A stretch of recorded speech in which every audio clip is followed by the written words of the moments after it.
This is Michiana's breaking news and weather station. MNC. On News Talk 95.3, 101.9 FM, and 1340 AM, your MNC nation stations. Good morning. Welcome to Tuesday. It is May the 28th, 2024. I'm John Zimney in the MNC News Center, and the news continues now with our top local stories on Michiana's Morning News. An 18-year-old Elkhart man was found shot and killed near a pond on Portsmouth Drive. Police were called shortly after 9 o'clock on Saturday night on the report of a shooting. An Elkhart County Sheriff's deputy responded to the scene and found Travell Moore. Despite first aid efforts, he was pronounced dead at the scene. No arrests have been made yet. One man's recovering after he was shot and another has been arrested. Officers with Benton Charter Township Police were called around 3:40 on Monday morning to the 1900 block of Union 2D in Benton Harbor, where they found a 54-year-old man who said he'd been shot in the left arm, was taken to the hospital. The suspect, a 33-year-old, was found nearby and taken to the Berrien County Jail. Well, two Elkhart parents had separate jury trials reset. Nicole Neely and Owen Miller are being charged in the death of their 6-month-old baby. Police responded to their home after a neighbor reported to 911 that Miller had come to him seeking medical assistance for the baby. Neely told police that she had left the baby in the bedroom for about 10 minutes and came back to find Miller and the baby asleep on the bed when she realized the baby was limp and not breathing. Police documented trash, rotting food, and gnats throughout the home, as well as a baby bottle with a brownish-colored liquid and a fly inside. The Goshen News says the baby was hospitalized, though he was pronounced dead half an hour after the initial police arrival. An autopsy showed fentanyl and meth in the baby's system, with the cause of death ruled as acute fentanyl and meth toxicity. The parents' jury trials were reset to September 30th. Two children died in a crash in LaPorte County. It happened Saturday afternoon at Joliet Road and County Road 900 West. Police say a Chevy Trailblazer pulling a U-Haul trailer ran a stop sign and was hit by a Ford F-250. Both drivers, a woman and a girl in the Chevrolet, suffered upper body injuries and were hospitalized. An 11-year-old boy and a 4-year-old girl in the Chevy died at the scene. Alcohol is a factor in a crash in which a Roseland police officer was hurt. The officer was conducting a traffic stop around midnight Sunday in the area of Cleveland and Kinglet. The officer's vehicle was rear-ended by a car, causing the squad car to crash into the back of the vehicle that was stopped. The officer was in his vehicle when the car was struck. The driver who caused that crash was arrested.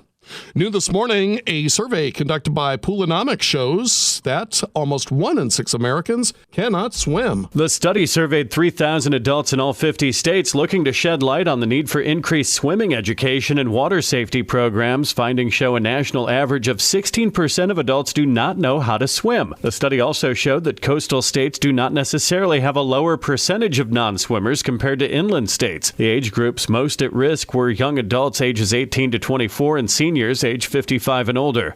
Mike Wilson, MNC News. And there was drama on the House floor last week involving a representative from Indiana. It was a debate over whether the federal government should step in to block efforts by the District of Columbia to allow non-citizens to vote in local elections. Why would we want to allow Russian or China or any foreign agent to vote on policies that impact the U.S. Capitol? As Democrats responded, Jim McGovern of Massachusetts began invoking former President Trump's criminal cases. It's okay to say the jury is rigged. Mr. Speaker, I demand that his words be taken down. It's okay to say the court is corrupt. Gentlemen will suspend. But not. McGovern was barred from speaking after that in a vote for engaging in personalities against Trump, after which the House narrowly passed the rules package to try and preempt D.C.'s new election ordinance. Well, it could be months before a Republican primary winner in the District 49 state representative race is actually certified. That's according to the Goshen News. They say the Elkhart County Election Board conducted an emergency meeting to discuss the recount in the District 49 race, to tabulate military and overseas ballots, and to tabulate the mail ballots that arrived on primary election day.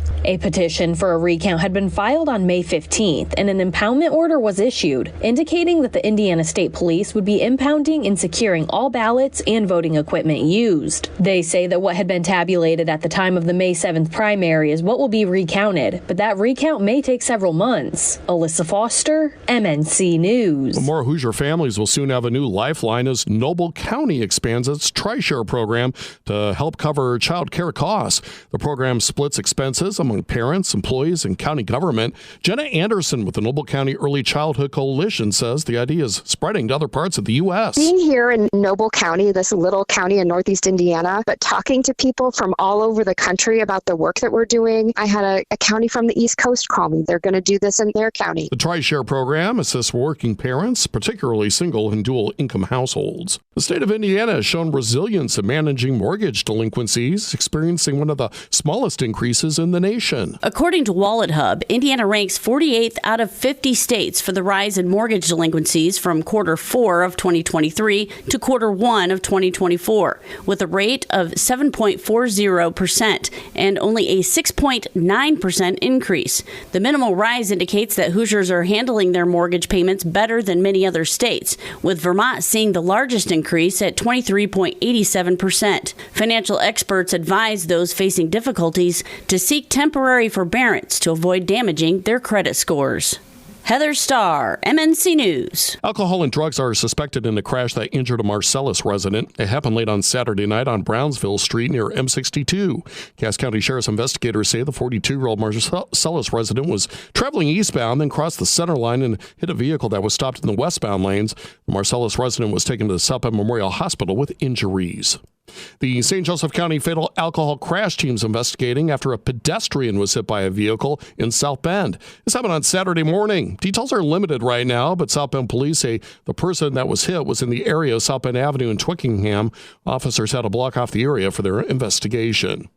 Now turning to crimes in courts, after a 4-day trial, jurors in St. Joseph County have found a South Bend man guilty of reckless homicide for the shooting death last year of 54-year-old Daniel Henderson of South Bend. Police were called in March of 2023 to an apartment in the 4700 block of Belleville Circle where they found Henderson, who was shot multiple times. He died at the hospital. A witness told police the shooting happened during a fight with the defendant, 22-year-old Justine Lottie, and another person, Courtney O'Neill. Lottie and O'Neill took off from the area, leaving Henderson bleeding on the ground. Lottie could be sentenced to more than 25 years in late June. Derek Decker, MNC News. More political news this morning. Indiana 3rd District Congressman Jim Banks is outraged with the president in Northwestern for brokering a deal with unruly anti-Israel protesters on his campus to leave. President Michael Schill said it was a matter of safety for all. We believe in due process at the at Northwestern University. You believe in due process except for the decision that you made about Coach Fitzgerald? We followed the contract. You may remember Pat Fitzgerald was fired soon after hazing accusations came to light last year. He's now suing for wrongful termination. Banks said Schill did not follow due process in that regard. The city of South Bend's trash and yard waste pickup service will be delayed by 1 day all this week because of yesterday's Memorial Day holiday. Monday's pickup will happen today. Today's pickup will happen tomorrow, and so on. If you don't live in South Bend and you're not sure what's happening with your trash pickup, contact your provider. Partly sunny skies today, breezy and cool. We still have a chance for a few scattered showers and even a thunderstorm off and on through the day. High temperatures right around 70. We'll drop to 52 tonight with partly cloudy skies. And then for Wednesday, partly sunny, high temperatures at 67, still a slight chance of a shower. I'm WSBT 22 Chief Meteorologist Carrie Peugeot. Get the morning's top local news stories on demand by subscribing to the Local News Podcast. Check out 953mnc.com and click where it says On Demand. Podcasts by Federated Media.